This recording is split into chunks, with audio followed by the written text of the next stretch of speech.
Good morning बच्चों। तो आज हम करेंगे 10वीं क्लास का सिविक्स का पहला लेसन है, राजनीति शास्त्र का पहला लेसन है सत्ता की साझेदारी। मतलब सत्ता की लोकतंत्र में सत्ता में हर एक व्यक्ति को मतलब हर एक समुदाय का हिस्सा होना चाहिए। तो सबसे पहले हम बेल्जियम और श्रीलंका के बारे में पढ़ेंगे। तो बेल्जियम यूरोप का एक छोटा सा देश है, क्षेत्रफल में हमारे हरियाणा राज्य से भी छोटा। इसकी सीमाएं फ्रांस, नीदरलैंड, जर्मनी और लग्जमबर्ग से लगती हैं। किस कौन कौन से देशों से लगती हैं बेल्जियम की? फ्रांस, नीदरलैंड, जर्मनी और लग्जमबर्ग। इसकी आबादी 1 करोड़ से थोड़ी अधिक है, यानी हरियाणा की आबादी से करीब आधी।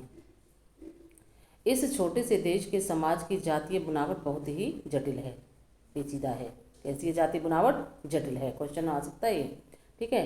देश की कुल आबादी का 59% हिस्सा फ्लेमिश इलाके में रहता है और डच बोलता है। कौन से इलाके में रहता है? क्वेश्चन है, छोटे छोटे ही आप पढ़ने हैं। जैसे कितना प्रतिशत हिस्सा फ्लेमिश इलाके में रहता है? 59। और कौन सी भाषा बोलता है? डच। शेष 40% लोग वेलोनिया क्षेत्र में रहते हैं और फ्रेंच बोलते हैं। कौन से क्षेत्र में? 40% वेलोनिया, और क्या बोलते हैं? फ्रेंच। शेष 1% लोग जर्मन बोलते हैं। राजधानी ब्रुसेल्स, बेल्जियम की राजधानी कौन सी है? ब्रुसेल्स के 80% लोग फ्रेंच बोलते हैं और 20% लोग डच भाषा। अल्पसंख्यक, अल्पसंख्यक क्यों कहा है? कि जो फ्रेंच भाषा जो बोलते हैं उनका वो कम बोलते हैं लोग। तो जो कम बोलेंगे तो क्या कहेंगे? अल्पसंख्यक। संख्या में कैसे है? वो कम है। अल्पसंख्यक फ्रेंच भाषी लोग तुलनात्मक रूप से ज़्यादा समृद्ध और ताकतवर रहे हैं। बहुत बाद में जाकर आर्थिक विकास और शिक्षा का लाभ पाने वाले डच भाषी लोगों को इस स्थिति में से नाराज़गी थी। इसके चलते 1950-60 के दशक में फ्रेंच और डच बोलने वाले समूहों के बीच तनाव बढ़ने लगा। इन दोनों समूहों के टकराव का सबसे तीखा रूप ब्रुसेल्स में दिखा। यह एक विशेष तरह की समस्या थी। डच बोलने वाले लोग संख्या के हिसाब से अपेक्षाकृत ज़्यादा थे, लेकिन धन और समृद्धि के मामले में कमज़ोर और अल्पमत में थे। आइए स्थिति की तुलना एक और देश से करते हैं, वह श्रीलंका। श्रीलंका एक द्वीपीय देश है, द्वीप है अलग से है, जो तमिलनाडु के दक्षिणी तट से कुछ किलोमीटर की दूरी पर स्थित है। इसकी आबादी करीब 2 करोड़ है, यानी हरियाणा के बराबर। दक्षिण एशिया के अन्य देशों की तरह श्रीलंका की आबादी में भी कई जातीय समूह के लोग हैं। सबसे प्रमुख सामाजिक समूह सिंगलियों का है। कौन सा है सबसे प्रमुख? सिंगली, जो सिंगली भाषा बोलते हैं, जिनकी आबादी कुल जनसंख्या की 74% है। मतलब श्रीलंका में सिंगलियों की जनसंख्या कितनी है? 74%। फिर तमिलों का नंबर आता है, जिनकी कुल आबादी जनसंख्या में 18% है। तमिल में भी 2 समूह हैं, श्रीलंकाई मूल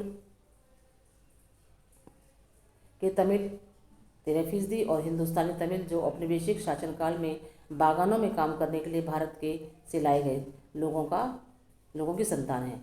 मौजूद श्रीलंका के नक्शे पर गौर करें तो पाएंगे कि तमिल मुख्य रूप से उत्तर और पूर्वी प्रांत में आबाद हैं। अधिकतर सिंगली भाषी लोग बौद्ध हैं, जबकि तमिल भाषी लोगों में कुछ हिंदू हैं, कुछ मुसलमान। श्रीलंका की आबादी में ईसाई लोगों का हिस्सा 7% है और वे सिंगली और तमिल दोनों भाषाएं बोलते हैं। श्रीलंका में बहुसंख्यकवाद। सन 1948 में श्रीलंका स्वतंत्र राष्ट्र बना। कब बना? 1948 में। सिंगली समुदाय के नेताओं ने अपनी बहुसंख्या के बल पर शासन पर प्रभुत्व जमाना चाहा।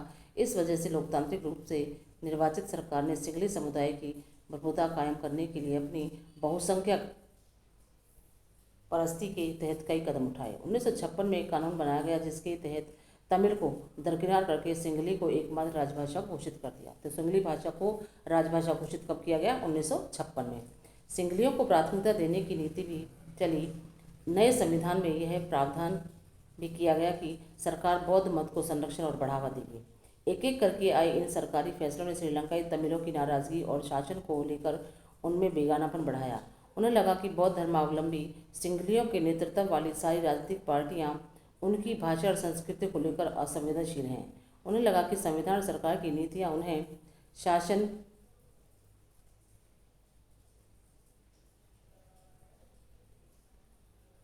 उन्हें समान राजनीतिक अधिकार से वंचित कर रही हैं। नौकरियों और फायदे के अन्य कामों में उनके साथ भेदभाव हो रहा है और उनकी हितों की अनदेखी की जा रही है। परिणाम यह हुआ कि तमिल और सिंगली समुदाय को संबंध बिगड़ते चले गए। समझ में आया ना ये क्वेश्चन कि क्या क्या नाराजगी थी कि उनको कोई भी मतलब उनको राजनीतिक अधिकार से वंचित रखा गया था, नौकरियों में और फायदे में उन कामों में उनके साथ भेदभाव होता था, उनके हितों की अनदेखी की जा रही थी। तो इन दोनों के जो संबंधित तमिलों के और सिंगलियों के संबंध बिगड़ते चले गए। श्रीलंकाई तमिलों ने अपनी राजनीतिक पार्टी बनाई और तमिल को राजभाषा बनाने, क्षेत्रीय स्वायत्तता हासिल करने तथा शिक्षा और रोजगार में समान अवसरों की मांग को लेकर संघर्ष किया। लेकिन तमिलों की आबादी वाले इलाके की स्वायत्तता को उनकी मांग को लगातार नकारा गया। 1980 के दशक तक उत्तर पूर्वी श्रीलंका में स्वतंत्र तमिल इल्म सरकार बनाने की मांग को लेकर अनेक राजनीतिक संगठन बने। श्रीलंका में दो समुदायों के बीच पारस्परिक अविश्वास ने बड़े टकराव का रूप ले लिया। यह टकराव गृह युद्ध में परिणत हुआ बदल गया। परिणाम स्वरूप दोनों पक्ष के हजारों लोग मारे जा चुके हैं। उनके परिवार उनके अपने मुल्क में भागकर शरणार्थी बन गए। इससे भी कई गुना ज़्यादा लोगों की रोजी रोटी चौपट हो गई। आपने पढ़ा है कि हमारे क्षेत्र के देशों में आर्थिक विकास, शिक्षा और स्वास्थ्य के मामले में श्रीलंका कोई सबसे अच्छा है। श्रीलंका का रिकॉर्ड सबसे अच्छा है, पर वहाँ के गृहयुद्ध में से मुल्क के सामाजिक, सांस्कृतिक और आर्थिक जीवन में काफ़ी परेशानियां पैदा हुई। 2009 में इस गृहयुद्ध का अंत हुआ।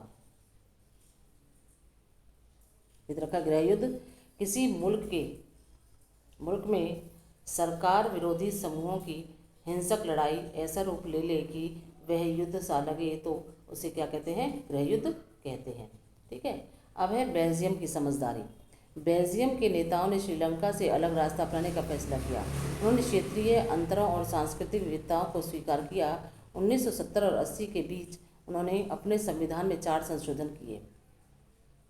सिर्फ इस बात के लिए किए कि देश में रहने वाले किसी भी आदमी का बेगानापन का एहसास ना हो और सभी मिलजुल कर रहें।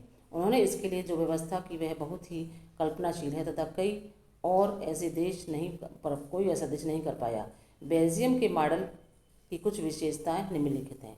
जैसे संविधान में इस बात का मतलब बेल्जियम के मॉडल की विशेषताएं लिखो तो ये क्वेश्चन आंसर आ जाएगा। इसमें पहला पॉइंट है, संविधान में इस बात का स्पष्ट प्रावधान है कि केंद्रीय सरकार में डच और फ्रेंच भाषी मंत्रियों की संख्या समान रहेगी। कुछ विशेष कानून तभी बन सकते हैं जब दोनों भाषाई समूहों के सांसदों का बहुमत उसके पक्ष में हो। इस प्रकार किसी एक समुदाय के लोग एक तरफा फैसला नहीं कर सकते। दूसरा पॉइंट है, केंद्र सरकार की अनेक शक्तियां देश के 2 इलाकों की क्षेत्रीय सरकारों को सुपुर्द कर दी गई, यानी राज्य सरकारें केंद्रीय सरकार के अधीन नहीं हैं। ठीक है। अगला पॉइंट है, ब्रुसेल्स में अलग सरकार है और इसमें दोनों समुदाय का समान प्रतिनिधित्व है। फ्रेंच भाषी लोगों ने ब्रुसेल्स में समान प्रतिनिधित्व के प्रस्ताव को स्वीकार किया क्योंकि डच भाषी लोगों ने केंद्रीय सरकार में बराबरी का प्रतिनिधित्व स्वीकार किया था। ठीक है। अगला पॉइंट है चौथा, केंद्रीय और राज्य सरकारों के अलावा यहाँ एक तीसरे स्तर की सरकार भी काम करती है, यानी सामुदायिक सरकार। इस सरकार का चुनाव एक ही भाषा बोलने वाले लोग करते हैं। डच, फ्रेंच और जर्मन बोलने वाले समुदाय के लोग चाहे वे जहाँ भी रहते हों इस सामुदायिक सरकार को चुनते हैं।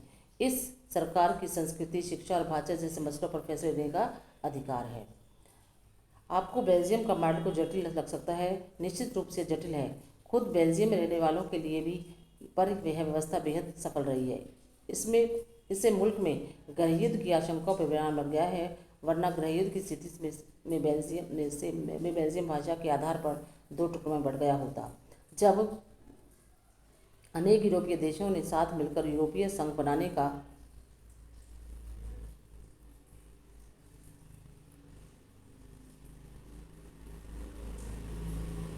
फैसला किया तो ब्रुसेल्स भी उसका मुख्यालय चुना गया। मुख्यालय कौन सा था? ये ब्रुसेल्स। बेल्जियम श्रीलंका की कथाओं से हमें क्या शिक्षा मिलती है? दोनों ही देश लोकतांत्रिक हैं, फिर भी सत्ता में साझेदारी के सवाल में उन्होंने अलग अलग ढंग से निपटने की कोशिश की। बेल्जियम के नेताओं को लगा कि विभिन्न समुदाय और क्षेत्रों की भावनाओं का आदर करने पर ही देश की एकता संभव है। इस एहसास के चलते दोनों पक्ष सत्ता में साझेदारी पर सहमत हुए। श्रीलंका में ठीक उल्टा रास्ता अपनाया गया। इससे यह पता चलता है कि अगर बहुसंख्यक समुदाय दूसरों पर प्रभुत्व कायम करने और सत्ता में उनको हिस्सेदारी न बनाने का फैसला करता है तो इससे देश की एकता संकट में पड़ सकती है। ठीक है। अगला, सत्ता की साझेदारी क्यों जरूरी है। इस प्रकार सत्ता के बंटवारे के पक्ष में दो तरह के तर्क दिए जा सकते हैं। पहला, सत्ता का बंटवारा ठीक है क्योंकि इससे विभिन्न सामाजिक समूहों के बीच टकराव का अंदेशा कम हो जाता है, क्योंकि सामाजिक टकराव आगे बढ़कर अक्सर हिंसा और राजनीतिक अस्थिरता का रूप लेते हैं। इसलिए सत्ता में हिस्सा दे देना राजनीतिक व्यवस्था के स्थायित्व के लिए अच्छा है।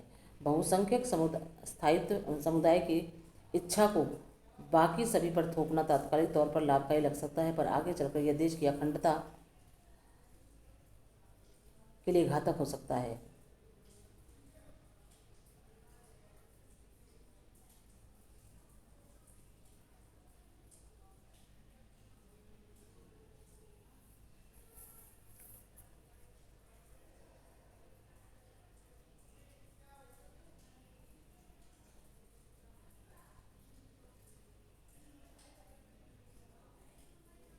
जर्मनी में दो तरह की सरकार है जो दे रखा है, क्रिश्चियन डेमोक्रेटिक पार्टी और सोशल डेमोक्रेटिक पार्टी। दो पार्टी, बड़ी पार्टियों की गठबंधन सरकार है। ठीक है ना। बहुसंख्यकों का आतंक सिर्फ अल्पसंख्यक की परेशानी पैदा कर नहीं करता, अक्सर यह बहुसंख्यकों के लिए भी बर्बादी का कारण बन जाता है। सत्ता का बंटवारा लोकतांत्रिक व्यवस्था के लिए ठीक है। इसके पक्ष में एक और बात कही जा सकती है और वह बात कहीं ज़्यादा गहरी है। सत्ता की साझेदारी दरअसल लोकतंत्र की आत्मा है। लोकतंत्र का मतलब ही होता है कि जो लोग इस शासन व्यवस्था के अंतर्गत हैं उनके भी सत्ता को बांटा जाए और ये लोग इसी ढर्रे से रहें। इसलिए वैध सरकार वही है जिसमें अपनी भागीदारी के माध्यम से सभी समूह शासन व्यवस्था से जुड़ते हैं।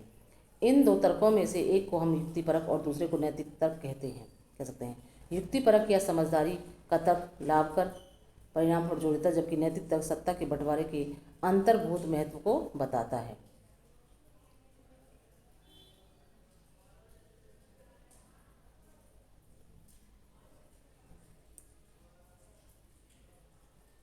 यह क्वेश्चन बनता है, जैसे यहाँ पे दे रखा है, खलील, बेरूत शहर में खलील नाम का एक आदमी रहता था।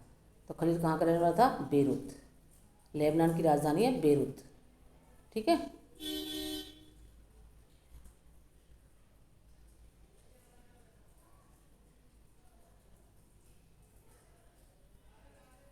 सत्ता की साझेदारी के रूप,